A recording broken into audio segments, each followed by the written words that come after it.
So we have a very important decision. This is when you're the president, you have to make sort of unbelievable decisions. I mean, you think it's a big job, and then you get the job, and you say, "Oh, these are big decisions, not just sort of like, yes, do this." But we're talking a war. We're talking bombs. We're talking big. They call them bunker buster. You ever heard of this? This is unbelievable. I never heard of these until I was president.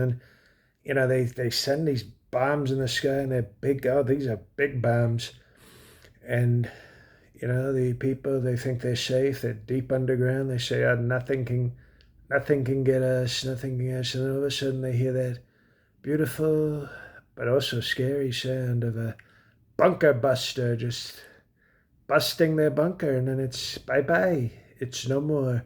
And we don't want to do that, but we sort of want to do it. I got to be honest. I didn't want to. I'm very anti-war. I don't like war unless it's war on poor people and wokeness and people of color and uh, poor children and things. I like those wars, but we don't have. You see these movies now. They have the war. It's brutal. It's absolutely brutal. We don't want that. We don't want that kind of brutality. Is what it's called. Like that's when things are brutal. You call it brutality. And what we do want is peace. But then I tried to have a peaceful military parade with drunk Pete Hegseth and my wife Melanoma sitting next to me, looking very beautiful, honoring the U.S. military, even though she's from Transylvania.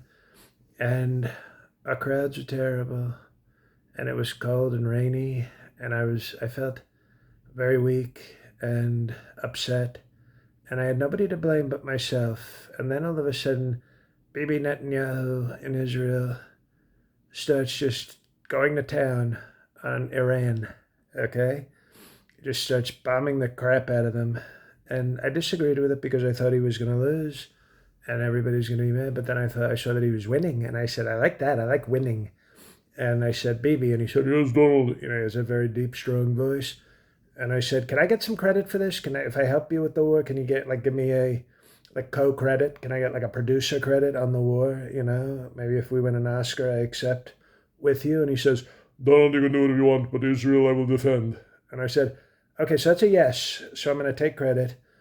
And so it made me feel so much better that I might be able to look strong after looking so fat and tired and stupid and weak during my big, beautiful military parade.